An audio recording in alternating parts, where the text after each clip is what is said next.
Hello అండి, మీరు చూస్తున్నారు పరమి క్రియేషన్స్. ఈరోజు హైదరాబాద్ బులియన్ మార్కెట్లో బంగారం ధర ఏ విధంగా ఉందో ఒకసారి చూద్దాం. ఈరోజు డేట్ వచ్చి December 1, 2025.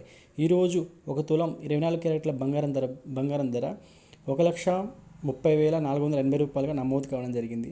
మరియు 22 క్యారెట్ బంగారం ధర ఒక తులానికి వచ్చి 1,19,600 రూపాయలుగా నమోదు కావడం జరిగిందండి.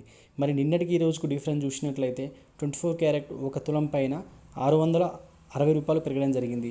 మరియు 22 క్యారెట్ ఒక తులం పైన 600 రూపాయలు పెరగడం జరిగింది. ఈ విధంగా గోల్డ్ రేటు 1,30,000 నుంచి 1,50,000కు వేగంగా పరిగెడుతుంది. ఈ బంగారం ధర మీద మీ ఒపీనియన్ ఏందో కామెంట్ రూపంలో తెలియజేయండి. మరియు 1,50,000 మార్కును ఎప్పుడు దాటుతుందో కామెంట్ రూపంలో తెలియజేయండి. ఈ వీడియో మీకు నచ్చినట్లయితే లైక్ చేయండి మరియు సబ్స్క్రైబ్ చేయండి. Thank you very much watching this video.